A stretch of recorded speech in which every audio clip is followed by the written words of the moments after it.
அன்பு நெஞ்சங்களுக்கு அன்பான வணக்கங்கள். நெறைய விழிப்புணர்வு சார்ந்த விஷயங்கள நம்ம சேனல்ல பார்த்துட்டு வந்துட்டு இருக்கோம். முதன் முறையா பார்க்குறீங்கன்னா, கண்டிப்பா ஃபாலோ பண்ணி அண்ட் சப்ஸ்கிரைப் பண்ணிக்கங்க. இன்னைக்கு ஹெப்படைட்டிஸ் அண்ட் பிரெக்னன்சி சார். எனக்கு பிரெக்னன்ட் ஆயிட்டேன். இந்த சமயத்தில நான் வந்துட்டு எப்படி சார் இத தற்காத்துக்கிறது அப்படின்னு நெறைய பேர் கேட்டுருக்கீங்க. மைசெல்ஃப் டாக்டர் மேரி சித்த மருத்துவர், எம்.டி படித்த சித்த மருத்துவர். இன்ஃபெக்ஷியஸ் டிசீஸ் ஓரியன்டடா நெறைய விழிப்புணர்வு சார்ந்த விஷயங்கள பண்ணிட்டு வந்துட்டு இருக்கோம். கூடவே டாஸ்க் ஃபோர்ஸ் மெம்பராவும் கோவிட் வைரஸ்க்கான விஷயத்திலயும் நான் நெறைய ஆக்டிவிட்டீஸ் நெறைய செஞ்சிருக்கேன். கூடவே இன்னைக்கு குடுத்துருக்க முதல் கொஸ்டின் என்னன்னா, "சார் நான் பிரெக்னன்ட்டா கன்ஃபார்மா இருக்கேன். ஹெச்பிஎஸ்ஏஜி பாசிட்டிவா இருக்கு. பேபி சேஃபா சார்?" அப்படின்னு கேட்டிருக்காங்க. அதுக்கு அடுத்தது அவங்களே இன்னொரு கமெண்ட்டும் கேட்டிருக்காங்க. "சார் இந்த மாரி நான் 9த் மந்த்ல இருக்கேன். இந்த டைம்ல ஹெச்பிவி டிஎன்ஏ பாசிட்டிவ்ன்னு சொல்ட்டாங்க." சரியா? ஹெச்பிவி டிஎன்ஏ பாசிட்டிவ்ன்னு சொல்லியிருக்கிறாங்க. இந்த இது சேஃபா சார்? சைல்டுக்கு எந்தவித பிரச்சனையும் ஏற்படாதா? ஒண்ணும் ப்ராப்ளம் இல்லையா? அப்படின்றத தான் அவங்க கேட்டுருக்காங்க. அது கூடவே இன்னொரு பிரெக்னன்ட் மதரும் என்ன கேட்டிருக்காங்கன்னா, "சார் எனக்கும் 9த் மந்த்து. சார் பேபிக்கு ஸ்ப்ரெட் ஆகுமா?" அப்படின்றது அவங்களோட கொஸ்டினா இருக்கு. ஸோ இன்னைக்கு ஒரு முக்கியமான ஒரு விழிப்புணர்வு தான் இன்னைக்கு நம்ம பார்க்க போறோம். முதல்ல 3 ஸ்டேஜ் பிரெக்னன்சி அப்படின்னாலே 3 ஸ்டேஜ் அப்படின்றத நம்ம கொண்டு வருவோம். அதாவது பார்த்தீங்கன்னா, 1 ப்ரீநேட்டல் ஸ்டேஜ் அப்படின்னா, அதாவது தரிக்கிறது இருக்கு இல்லையா? அதாவது பார்த்தீங்கன்னா, உங்களுக்கு பிரெக்னன்சி டைம் இருக்கு இல்லையா? பிரெக்னன்சினா நம்ம குழந்தைய வெளிய எடுக்கக்கூடிய டைம் இருக்கு இல்லையா? அதுக்கும் முன்னாடி உள்ள 9 மாசம், 10 மாசமோ எல்லா பீரியடும் ப்ரீநேட்டல் ஸ்டேஜ் அப்படின்னு சொல்லுவோம். பெரிநேட்டல் அப்படின்னா, அந்த பர்ட்டிகுலரா குழந்தை வெளிய எடுக்கக்கூடிய அந்த டைம் தான் பெரிநேட்டல் கேர்ன்னு சொல்லுவோம். பிறந்த பிறகு உள்ளது போஸ்ட்நேட்டல் கேர்ன்னு சொல்லுவோம். இந்த 3லயும் என்ன மாரியான பாதிப்புகள், என்ன விஷயங்கள் ஏற்படுதோ, அத பொறுத்து குழந்தைகள் தொற்றுகள் ஏற்படுறது வாய்ப்பு இருக்குங்க. சரி, இப்போ இப்ப இந்த குழந்தை உள்ள வளர்ந்துட்டு இருக்கு. இந்த வளர்ற சமயத்துல என்ன மாரியான வாய்ப்புகள் இருக்கிறதுனால ஸ்ப்ரெட் ஆக வாய்ப்பு இருக்கு? இது அறவே ரொம்ப ரொம்ப குறைவு தான். ஏன்னா உங்களுக்கு டாக்டர்ஸ் இருக்குனாலே 7த் மந்த், 6 மந்த்லயே சொல்லிடுவாங்க.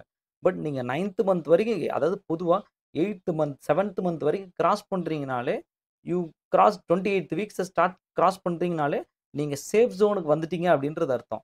ஸோ, அப்போ நம்ம என்னன்னா, அந்த பனிக்கூடத்துல ஏதாவது ஆ உங்களுக்கு ஏதாவது ஃப்ளூயிட் லீக்கேஜ் எதுவும் இருக்கா? பனிக்கூடத்துல ஏதாவது லீக்கேஜ் இருக்கா? அங்க ஏதாவது கலர் சேஞ்சஸோ, ஏதாவது வேரியேஷன்ஸ் எதுவும் இருக்கா? அல்ல அங்க ஏதாவது வ இன்ஃபெக்ஷன்ஸ் எதுவும் ஏற்பட்டிருக்கா? அப்படின்றத ஃபர்ஸ்ட் செக் பண்ணுவாங்க. அதாவது அது ஸ்கேன்ல நம்ம பார்க்குறப்ப விசிபிளா நமக்கு இது நோட் பண்ண முடியும். அதன் பிறகு பார்த்தீங்கன்னா, உங்களுக்கு அந்த தொப்புள் கொடி உண்டு இல்லையா? அந்த தொப்புள் கொடியில வேற ஏதாவது லீக்கேஜ் இருக்கா? அங்க வேற ஏதாவது இன்ஃபெக்ஷன்ஸ் ஏதாவது இருக்கிற மாரியான வாய்ப்புகள் இருக்கா? அப்படின்றத ஃபர்ஸ்ட் அசஸ் பண்ணுவாங்க. ஸோ அது ஏதாவது இருந்துச்சுன்னா, அதுக்கான மருத்துவ முறைகள், அதுக்கான முறைகள செய்ய வேண்டியதா இருக்கும். அதன் பிறகு பார்த்தீங்கன்னா, சைல்டு வெளிய வர சமயத்தில யுட்ரைன் கான்ட்ராக்ஷன்ஸ் நடக்கும். யுட்ரைன் கான்ட்ராக்ஷன்ஸ் நடக்கிறப்ப அங்க ப்ளீடிங் ஆகுறது. சம்டைம்ஸ் இங்க நமக்கு இந்த பனிக்குடம் உடையுது, அல்லது இங்க ஏதாவது ஒரு ரப்ச்சர் இருக்கு அப்படின்னா, இந்த இது உள்ள போறதுக்கு வாய்ப்பு இருக்கும். ஸோ இந்த மாரி ஸ்கின் பிரேக்கேஜ் ஆகுறப்போ, குழந்தைங்களோட அந்த ஸ்கின் பிரேக் ஆகுறப்போ, அந்த அவுட்டர் சர்ஃபேஸ் அம்னியோட்டிக் ஃப்ளூயிட்ஸ் ஏதாவது பிரேக் ஆகும். அந்த சமயத்தில ஏதாவது சம்டைம்ஸ் குழந்தைங்க ஆஸ்பிரேட் உள்ள ஏதாவது எடுத்துக்கும். இந்த மாரி சமயத்தில இது டிரான்ஸ்மிட் ஆகுறதுக்கு வாய்ப்பு இருக்கு. பட் இதுலயும் நல்ல சேஃப் மெத்தட்ஸ் இருக்கு. அப்படி ஆனாலுமே, அதற்கு ஒரு சேஃப் மெத்தட் அப்படின்றதையும் இன்னைக்கு வச்சிருக்கிறாங்க. எடுத்தோனே உடனேலாம் இதாயிடாது. பிளாசென்டல் ப்ளீடிங் ஏதாவது லீக்கேஜ் அது இது டைரக்ட்டா குழந்தைக்கு கான்டாக்ட்ல ஆனா தான் உங்களுக்கு இதாகும். இன்னைக்கும் எப்படின்னா, அந்த பனிக்கூடன்றது வெளிய எடுக்கிற வரைக்கும் நல்ல சேஃப் பேக்கேஜா தான் கண்டிப்பா எடுப்பாங்க. ஸோ அப்படின்றப்போ, இது எந்த அளவுலயும் உங்களுக்கு பாதிப்போ, பயமோ அப்படின்றது வேண்டாம் அப்படின்றத விழிப்புணர்வோடு தெரிவித்துக் கொள்கிறேன். சரி, இப்போ இன்னொரு விஷயம் சார். எனக்கு ஐ மீன் பேஷண்ட் சொல்றப்போ, சார் எனக்கு ஹெச்பிஎஸ்ஏஜி பாசிட்டிவா இருக்கு. டிஎன்ஏவும் பாசிட்டிவா இருக்குன்னு அந்த கமெண்ட்ல கேட்டிருந்தாங்க. அதாவது ஒரு மதர் 1 ட்ரைமஸ்டர்ல கம்பல்சரி 3வது மாசம் ஹெச்பிஎஸ்ஏஜி டெஸ்ட் கண்டிப்பா பார்க்கணும். இதே நெகட்டிவ் அப்படின்னா, நீங்க எப்பவும் போல ரொட்டீன் கேருக்கு நீங்க போயிடலாம். இப்ப ஹெச்பிஎஸ்ஏஜி பாசிட்டிவா இருக்கிறீங்க. பாசிட்டிவா இருக்கிற மதருக்கு என்ன பண்ணணும் அப்படின்னா, ஒரு சில சமயம் மருத்துவ தேவை இருக்க வாய்ப்பு இருக்கும். இந்த மருத்துவ தேவைன்றது எப்ப இருக்கும் அப்படின்னா, இன்கேஸ் ஏதாவது ப்ளீடிங் இருக்கு, அல்லது இன்ஃபெக்ஷன்ஸ் ஏதாவது இருக்கு அப்படின்னா, இந்த HbE அதாவது ஹெப்படைட்டிஸ் எஸ்ஏஜி பாசிட்டிவா இருந்து, ஹெப்படைட்டிஸ் EA அதாவது ஹெப்படைட்டிஸ் பி வைரஸோட ஆன்டிஜனும் சேர்த்து பிரசென்ட்டா இருக்கும். இங்க பார்த்தீங்கன்னா தெளிவா புரியும். இங்க பார்த்தீங்கன்னா உங்களுக்கு எஸ்ஏஜி இது எஸ்ஏஜிக்கான விஷயம் இது. எஸ்ஏஜி பாசிட்டிவா இருந்து, கூடவே இஏஜியும் பாசிட்டிவா இருந்தா, அதுக்கான மருத்துவ முறைகளுக்கு போற மாரி இருக்கும். இது 1. 2வது இஏஜி நெகட்டிவ் ரைட்டா? ஆல்ரெடி இந்த பேஷண்ட்க்கு எஸ்ஏஜி நெகட்டிவா இருக்கிறவங்களும் வெளிய போயிடலாம். ஹெப்படைட்டிஸே இல்ல, நீ நார்மலா போயிடுன்ருவாங்க. ஹெப்படைட்டிஸ் இருக்கு. அதுல அடுத்த ஒரு டெஸ்ட் பார்க்குறோம். இஏஜி பாசிட்டிவா இருக்கா? இஏஜி நெகட்டிவா இருக்கா? இஏஜி நெகட்டிவா இருந்தா, நீ வந்து அடுத்த ரெக்கவரி அடுத்த ஸ்டேஜுக்கு போயிடலாம். கடைசி ட்ரைமஸ்டரில் மட்டும் வைரல் லோட் பார்க்கணும். 3rd ட்ரைமஸ்டர்லேயும் வைரல் லோட் பார்க்குறது, ஐ மீன் ஃபர்ஸ்ட் ட்ரைமஸ்டர்லேயும் வைரல் லோட் பார்க்கணும். லோ வைரல் லோட் இருந்தால் ஆஸ் யூஷுவல் எப்பவும் போல் நீங்கள் வந்து ரொட்டீன் கேருக்கு வந்து போயிடலாம். இதே ஹெப்படைட்டிஸ் ஹெச்பி இஏஜி பாசிட்டிவாக இருக்குது. ஆல்ரெடி இந்த பேஷண்ட்டுக்கு எஸ்ஏஜியும் பாசிட்டிவாக இருக்கும். இதுதான் சர்ஃபேஸ் ஆன்டிஜன் ஃபஸ்ட்டு பாசிட்டிவ்னு தெரியறதே இந்த தான். அது கூடவே இஏஜியும் பாசிட்டிவ் ஆகுது. அதன் பிறகு அவங்க குறிப்பிட்ட மருத்துவ முறைகளோ வேறு ஏதாவது பிரச்சனைகள் இருக்குது அப்படின்னா, கூடவே ஹையான வைரல் லோட் இருக்குது அப்படின்னா, அப்போ தான் நம்ம வந்து கொஞ்சம் சேஃபாக இருக்கணும். கூடவே நீங்கள் லோவான வைரல் லோடு ஹெச்பிவி டிஎன்ஏ லோவில் தான் இருக்குது, 1 லேக் பிலோ 1 லேக் தான் இருக்குது அப்படின்னா ப்ராப்ளம் இல்லை, ரொட்டீன் கேருக்கு நீங்கள் போயிடலாம். இதே ஹை வைரல் லோடு இருக்குன்னா அப்போது உங்களோட ப்ரெக்னன்சி வந்து ரொம்ப ரொம்ப சேஃபாக பண்ணுறதுக்கு டாக்டர்கள் முயற்சிப்பாங்க. ஸோ அப்போது என்னதான் இருந்தாலும் உள்ள இருந்து ரப்சர் ஆகாமல் சைல்டுக்கு ஸ்ப்ரெட் ஆகாத அளவுக்கு உங்களுக்கு எப்படினாலும் டிஷ்யூஸை வந்து கட் பண்ணுற மாதிரி இருக்கும், கீறல் கொடுக்குற மாதிரி இருக்கும், அப்புறம் உள்ளேருந்து ப்ளீடிங்ஸ் வெளியே வரும். ஸோ அப்படின்றப்போ இது வேறு யாருக்கும் தொற்றாத மாதிரி இருக்கிறதுக்கு சிறப்பான அதுக்கான வழிமுறைகளை மருத்துவர்கள் வந்து செய்வாங்க. ஸோ அதன் பிறகு பிறந்த உடனே யாராக இருந்தாலும் சரி, அதாவது ஹெப்படைட்டிஸ் வைரல் லோட் குறைவாக இருந்தாலும் சரி, வைரல் லோட் டிஎன்ஏ அதிகமாக இருக்கிற கேஸாக இருந்தாலும் சரி, உடனே பிறந்து 3 மணி நேரத்துக்குள்ள ஹெப்படைட்டிஸ் பியோட இம்யூனோகுளோபுலின் இன்ஜெக்ஷன் அப்படின்னு ஒன்று போடுவாங்க. இந்த இம்யூனோகுளோபுலின் இன்ஜெக்ஷனோட பயன் என்ன அப்படின்னா, இன்கேஸ் ஏதாவது தொற்று ஏற்பட்டாலும் முதல் ஒரு 6 மாதத்திற்கு குழந்தைக்கு எந்த விதமான இன்ஃபெக்ஷன்ஸும் ஹெப்படைட்டிஸ் சார்ந்த இன்ஃபெக்ஷன்ஸும் தொற்றாமல் இருக்கிறதுக்காக ஆன்டிஜன் ஆன்டிபாடி ரியாக்ஷன்ஸை ஸ்டெபிலைஸ் பண்ணுறதுக்காக இம்யூனோகுளோபுலின் அப்படின்னு கொடுக்குறாங்க. அது என்ன சார் ஆன்டிஜன் ஆன்டிபாடி ரியாக்ஷன் அப்படின்னு கேட்டிங்கன்னா, அடுத்ததில் நான் சொல்கிறேன். ஸோ இதன் பிறகு ப்ரெக்னென்ட் உமன் ரொம்ப ஹை வைரல் லோட் இருக்குன்னா ஃபீடிங் கொஞ்சம் பொறுமையாக கொடுங்கன்னு சொல்லுவாங்க.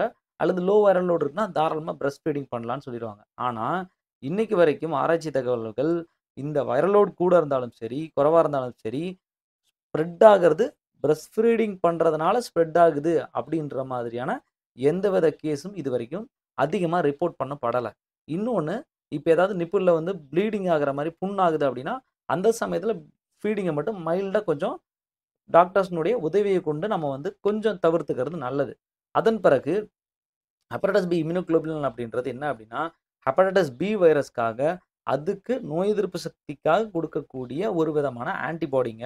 ஸோ இது வந்து இம்யூனோகுளோபுலின் இன்ஜெக்ஷனாக தான் கொடுப்பாங்க. பயப்பட வேண்டாம். ரொம்ப ரொம்ப சேஃபாக குழந்தைய ப்ரொடெக்ட் பண்ணுறதுக்காக தான் இது இருக்கும். சரி சார், இதில் வந்து நான் ஆல்ரெடி நிறைய பேர் கேட்குறீங்க, சார் இதுதான் சார் ஹெப்படைட்டிஸ் பிக்கான ஸ்ட்ரக்சர்னு சொல்லிட்டீங்க. இந்த ஸ்ட்ரக்சரில் எஸ்ஏஜி இருக்குது, எஸ்ஏஜி பேஷண்ட் ப்ரெக்னன்சி உமனுக்கு பாசிட்டிவாக இருக்குது அப்படின்னா அதுக்கப்புறம் தான் உங்களுக்கு இஏஜி இருக்கான்னு செக் பண்ணுவாங்க. இஏஜி தான் செகண்டு. இதை தான் செகண்ட் பார்ப்பாங்க, இதை தான் ஃபஸ்ட்டு பார்ப்பாங்க. அதன் பிறகு 3வது தான் டிஎன்ஏ பார்ப்பாங்க. இந்த 2வது வேல்யூவும் 3வது வேல்யூவும் அதாவது இஏஜியும் டிஎன்ஏவும் எந்த அளவுக்கு இருக்கோ அதை பொறுத்து தான் நம்ம அடுத்தடுத்த கேர் அப்படின்றது கொடுக்க முடியும். ஸோ அதனால் தயவுசெய்து இதை நினச்சி பதட்டப்பட வேண்டாம், பயப்பட வேண்டாம். சரி சார், இப்போ வைரலோட இமேஜ் பார்த்துட்டீங்க, வைரல் ஸ்ட்ரக்சர் இப்படி தான் இருக்குது. ஸோ வெளியே ஒரு எஸ்ஏஜி இருக்குது, அதன் பிறகு பார்த்தீங்கன்னா இஏஜி நடுவில் இருக்குது, அதன் பிறகு பார்த்தீங்கன்னா சி புரோட்டீன் ஹெச்பி சிஏஜின்னு சொல்லிட்டு நடுவில் இருக்கும், அதுக்குள்ளே தான் டிஎன்ஏ இருக்கும். டிஎன்ஏ தான் இங்கே உள்ளே பார்க்குறீங்க, இங்கே உள்ளே பார்க்குறீங்களா, இதுதான் டிஎன்ஏ. இப்போ நான் லைன் போட்டிருக்கேன் இல்லையா, இதுதான் டிஎன்ஏ. சரி சார், அப்போது இந்த இமேஜ் தான் உங்களுக்கு வந்து பார்த்தீங்கன்னா இதுதான் எஸ்ஏஜி. இந்த எக்ஸாம்பிள் இந்த ரவுண்ட் தெரியுதா, இந்த எஸ்ஏஜி ஆன்டிஜன் ஹெச்பி எஸ்ஏஜின்னு சொல்லக்கூடிய ஆன்டிஜன் இதாங்க. இந்த ஹெச்பிஎஸ்சி ஆன்டிஜன் என்ன பண்ணும் அப்படின்னா, இந்த இம்யூனோகுளோபினோட பயன் சொல்கிறேன். இந்த இம்யூனோகுளோபின் அப்படின்றது ஒரு ஆன்டிபாடி, சரியா?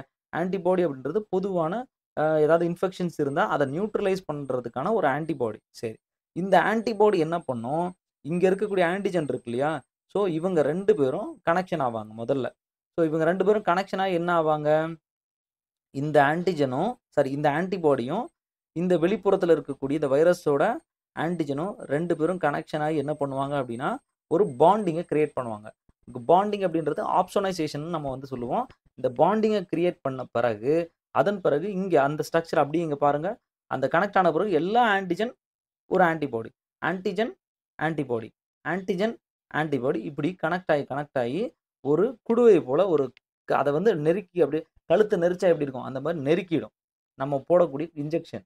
ஸோ அப்போ நெருக்கிறப்போ இன்கேஸ் ஏதாவது பாடியில் குழந்தைக்கு ஆன்டிஜன் போனாலும் இந்த ஆன்டிபாடின்றது உங்களுக்கு போய் அதை கழுத்தை நெரிச்சிடும். ஐ மீன் எக்ஸாம்பிளுக்கு சொல்கிறேன், இந்த மாதிரி நெருக்கி பிடிச்சு அதை என்ன பண்ணும், ஃபேகோசைட்டோட்டிக் மெக்கானிசம் அப்படின்னு ஒன்று இருக்குது. அதுக்கு பேர் தான் ஆன்டிஜன் ஆன்டிபாடி காம்ப்ளெக்ஸ் ஆன பிறகு உடலில் செல்ல வந்து அழிக்கக்கூடிய அந்த தன்மைய பாடியே இம்யூனிட்டிய உருவாக்கும். அந்த இம்யூனிட்டிய வந்து கேப்சர் பண்ற அந்த பேருன்றது பாகோசைட்டோசிஸ் அப்படின்னு சொல்லுவோம். செல் விழுங்குதல் அப்படின்னு தமிழ்ல நீங்க கேள்விப்பட்டிருப்பீங்க. ஸோ இந்த ஆன்டிஜன், ஆன்டிபாடியும் காம்ப்ளெக்ஸ் ஆன பிறகு, இங்கேருந்து நோய் எதிர்ப்பு சக்தியானது என்ன பண்ணும் அப்படின்னா, இத அப்படியே கேப்சர் பண்ணி அப்படியே அழிச்சிரும். ஸோ இந்த ப்ராசஸ பண்றதுக்காக தான் குழந்தைக்கு இம்யூனோகுளோபுலின் அப்படின்னு சொல்லக்கூடிய இன்ஜெக்ஷன் அப்படின்றத புரொவைட் பண்றாங்க. தயவு செய்து பிரெக்னன்ட் மதர்ஸ் வந்து பயப்படாதீங்க. இன்னைக்குள்ள மெடிக்கல் சிஸ்டம் ரொம்ப ரொம்ப சேஃபா நெறைய விஷயத்த வந்து இத வந்து குடுத்துட்டு இருக்கு. ஸோ இம்மீடியட்டா கண்டிப்பா சைல்டுக்கு டிரான்ஸ்மிட் ஆகுறதுக்கான சான்ஸஸ வந்து மருத்துவர்கள் விடவே மாட்டாங்க. ஸோ வித்தின் குழந்தைய பேரண்ட்ட வெளிய இருக்கிறவங்களுக்கு கூட காட்டாம, உடனே போய் இன்ஜெக்ஷன் போட்டுட்டு 1 ஹவர் கழிச்சு தான் குழந்தைய அடுத்த கட்டத்துக்கு கொண்டு வந்து காட்டுவாங்க. ஸோ இப்ப சைல்டு வந்து ஒரு 2 கிலோவுக்கு குறைவா இருக்கிறாங்க அப்படின்னா, ஒரு கண்டிப்பா இம்மீடியட்டா உடனே வந்து இம்யூனோகுளோபின் இன்ஜெக்ஷன்ஸ் வந்து போடணும்னு சொல்லுவாங்க. அது மற்றவங்களுக்கு ஒரு 1 ஹவர், 2 ஹவர்ல போடக்கூடிய சிச்சுவேஷன்ஸும் இன்னைக்கு இருக்குது. சரி சார், இந்த சிமின் இன்ஜெக்ஷன் போடுறதுனால சைல்டுக்கு ரொம்ப என்ன மாதிரியான பயன் கிடைக்கும் அப்படின்னு கேட்டீங்கன்னா, முதல்ல 6 மாசத்துக்கு எந்த விதமான இந்த மாதிரியான வைரல் தொற்றுல ஏன்னா ஃபீடிங் பண்றாங்க. நெறைய விஷயங்கள் நடக்கும். ஸோ இந்த 6 மாதத்துக்கு எந்த விதமான இன்ஃபெக்ஷன்ஸும் குழந்தைக்கு நோய் தொற்றாதவாறு அத வந்து பார்த்துக் கொள்ளப்படும். அதன் பிறகு என்ன பண்ணுவாங்க அப்டின்னா, இது கூடவே வேக்சினேஷன் ஒரு சில புரோட்டோகால்ஸ் இருக்கு. இது இல்லாம குழந்தைக்கு vaccination 2 dose vaccination, 3 dose vaccination ஒரு சில ஹெப்படைட்டிஸ் வேக்சினேஷனே இருக்கு. இம்யூனோகுளோபின் அல்லாத வேக்சினேஷனும் பண்ணுவாங்க. இந்த வேக்சினேஷன் பண்றதுனால குழந்தைக்கு 1 இயர் வரைக்கும் அதாவது 24 வீக்ஸ்ல இருந்து கூடவே வந்து பார்த்தீங்கன்னா, 1 இயர் வரைக்கும் எந்த விதமான இன்ஃபெக்ஷன்ஸும் குழந்தைக்கு தொற்றாத அளவுக்கு ஃபர்ஸ்ட் ஸ்டேஜ்லயே பாதுகாத்துருவாங்க. அதன் பிறகு குழந்தைக்கு இம்யூனிட்டி அப்படின்றது தன்ன தானே கொஞ்சம் கொஞ்சமா புரொடியூஸ் ஆயிட்டு இருக்கும். சரி சார், எப்படி சார் இந்த ஹெச்பிஜி இம்யூனோகுளோபின் இவ்ளோ எஃபெக்டிவ்ன்னு சொல்றீங்கன்னா, ஆராய்ச்சிகள் பிரிட்டிஷ் மெடிக்கல் ஜர்னல் என்ன சொல்லுது? WHO என்ன சொல்லுதுன்னா, இந்த இம்யூனோகுளோபின் இன்ஜெக்ஷன் போடுறதுனால 71% ஹெப்படைட்டிஸ் பின்றது குழந்தைகளுக்கு தொற்றாம இருக்கு. சார் அப்போ மீத உள்ள 29% அப்ப தொற்றுமா சார்ன்னு கேட்டா, அதற்காக தான் ஆஃப்டர் 1 மந்த்ல உங்களுக்கு ஹெப்படைட்டிஸ்க்கான பி இன்ஜெக்ஷன் வந்து பண்றாங்க. ஸோ இது போடுறதுனால குழந்தைக்கு first dose, second dose, third dose வரைக்கும் போடுவாங்க. இது போடுறதுனால 94% குழந்தைக்கு நோய் தொற்று அப்படின்றது இந்த ஹெப்படைட்டிஸ் பி நோய் தொற்று அப்படின்றது வரவே வராது. அப்ப மீதம் 6% அப்படின்றது அத இன்னும் நம்ம சேஃப்கார்டா பார்க்கறதுனால, அந்த 6% இன்னும் நம்ம சேஃபா கொண்டு வரலாம் அப்படின்ற விழிப்புணர்வும் இந்த சமயத்துல வந்து தெரிவித்துக் கொள்கிறேன். ஸோ பொதுவா இவ்வளவுதான் விஷயம். நெறைய கிளினிக்கல் ட்ரையல்ஸ் நெறைய நடந்திருக்கு. ஸோ இதுலயும் பார்த்தீங்க அப்படின்னா, ஹெப்படைட்டிஸ் பி இம்யூனோகுளோபின் போடுற குழந்தைங்களுக்கு இன்னும் தொற்றுகள் ஏற்பட்டதா எந்த விதமான அறிகுறிகளும் இல்லை அப்படின்றது தான் ஆராய்ச்சிகளும் சொல்லுது. அத தான் உங்களுக்கு வந்து ஷேர் பண்ணியிருக்கேன். வேற ஏதாவது சந்தேகங்கள் இருந்தா கமெண்ட்ல ஷேர் பண்ணுங்க. எப்பொழுதும் உங்களுக்கு ஷேர் பண்ண தயாரா இருக்கேன். இன்னொரு விழிப்புணர்வு சார்ந்த வீடியோல கண்டிப்பா நம்ம சந்திப்போம். அன்டில் நன்றி வணக்கம். கன்சல்டேஷன் ஏதாவதுனா நம்ம நம்பர்ல எப்பனாலும் அழைத்து வாங்கிக் கொள்ளலாம் அப்படின்ற விழிப்புணர்வு தெரிவித்துக் கொள்கிறேன். நன்றி வணக்கம்.